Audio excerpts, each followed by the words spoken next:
আসসালামু আলাইকুম ওয়া রাহমাতুল্লাহি ওয়া বারাকাতুহু। প্রিয় দর্শক, আপনারা দেখতেছেন আমরা ইতিমধ্যে আপনাদের সামনে 3 নম্বর ভিডিও নিয়ে আসছিলাম। তো 3 নম্বর ভিডিওর মধ্যে আপনাদেরকে খুব একটা গুরুত্বপূর্ণ একটা জিনিস দেখাবো। খুব গুরুত্বপূর্ণ জায়গা আপনারা দেখতেছেন, মসজিদ নববীর পাশেই ভিতরে যে একটা অংশ আমরা এখন জুম দিয়ে দেখাচ্ছি আপনাদেরকে। এই যে জায়গাটা দেখতেছেন ইতিমধ্যে, এই জায়গাটা হচ্ছে যে খুব গুরুত্বপূর্ণ জায়গা, যেখানে আছেন আমাদের প্রিয় নবী সাল্লাল্লাহু আলাইহি সাল্লাম। এক পাশে উনি আছেন, বা বাকি জায়গাটা হচ্ছে যে রিয়াদুল জান্নাহ। এটা পুরাটা রিয়াদুল জান্নাহ। এখানে এত মানুষ ভিড় কেন, আপনারা একটু প্রশ্ন করতে পারেন। আমাদের যখন আমরা নামাজ পড়লাম, তাহাজ্জুদ পড়লাম, ফজর পড়লাম, ফজর পরেই একজন মানুষ উম্মত মুহাম্মাদি দুনিয়া থেকে বিদায় নিয়ে গেছেন। তো ওনার জানাজা এখানে হয়েছে। আসলে যারা মদিনা শরীফে মৃত্যুবরণ করে, যারা মদিনা শরীফে মৃত্যুবরণ যার নসিব হয়, আল্লাহ পাক রব্বুল আলামিন তার তো আর কোনো কথাই নেই, তিনি তো জান্নাতি, এটা তো বোঝা যাচ্ছে। কারণ সে এমন এক জায়গা, তার জানাজা বলা হয়েছে, সেই জায়গাটা হচ্ছে যে রিয়াদুল জান্নাহ। রাসূল সাল্লাল্লাহু আলাইহি ওয়াসাল্লাম যেখানে আছেন ঠিক সেই জায়গার মধ্যেই তার জানাজা হয়েছে। দেখেন আপনার, তারা যিনি এখন বর্তমানে ইন্তেকাল করছেন, তিনি কতটা সৌভাগ্যবান ছিলেন এবং কতটা নবীজির প্রাণপ্রিয় সাহাবী ছিলেন, প্রাণপ্রিয় উম্মত ছিলেন। আপনারা নিজেই দেখে নেন।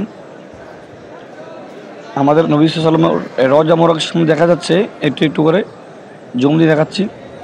এই মানুষটা এর সামনে আছে, যিনি ইন্তেকাল করছেন, ওনার লাশটার সামনেই আসে। এই সাদা একটা পর্দার সামনে আছে, সেই কারণে মানুষ দেখার জন্য অনেক আগ্রহী। তো ইতিমধ্যে আমরা চলে যাচ্ছি ইনশাআল্লাহ, নবীদের রওজার পাশে যাবো ইনশাআল্লাহ। যতটুকু সম্ভব ইনশাআল্লাহ আপনারা আমাদের পাশে থাকবেন। আমরা কত নম্বর গেটে পর্যন্ত যেতে পারি দেখতে থাকবেন। তো আমরা রিয়াদুল জান্নাতে আছে এখন বর্তমানে। রিয়াদুল জান্নাহ হচ্ছে যে মসজিদ নববীর পাশেই নবী সাল্লাল্লাহু আলাইহি ওয়াসাল্লামের যে রওজা মুবারক, সেই রওজা মুবারকের পাশেই রিয়াদুল জান্নাহ। আপনারা একটা জিনিস জানেন কি জানি না, রিয়াদুল জান্নাহর মধ্যে নামাজ পড়তে হলে অবশ্যই আপনাদেরকে সৌদি আরবে এসে একটা নুসুক, একটা অ্যাপস আছে, সেই অ্যাপসের মধ্যে আপনারা অ্যাপ্লাই করবেন ইনশাআল্লাহ। আপনারা যারা অ্যাপ্লাই করার 2 দিন আগে অ্যাপ্লাই করবেন বা 1 দিন আগে অ্যাপ্লাই করবেন, ইনশাআল্লাহ অবশ্যই আপনারা রিয়াদুল জান্নাহর মধ্যে নামাজ পড়ার তৌফিক হবে ইনশাআল্লাহ। তা আসলে যারা নুসুকের মধ্যে অ্যাপ্লাই করে বা অনলাইনে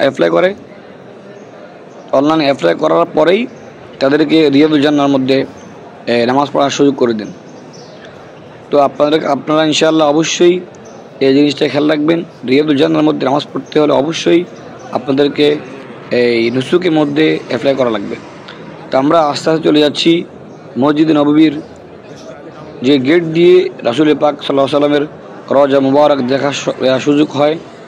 আমরা সরাসরি ওদের ওখানে চলে যাব ইনশাআল্লাহ। তো আস্তে আস্তে যাচ্ছি। মানুষের ভিড়, প্রতিদিনই মানুষ ভিড় থাকে।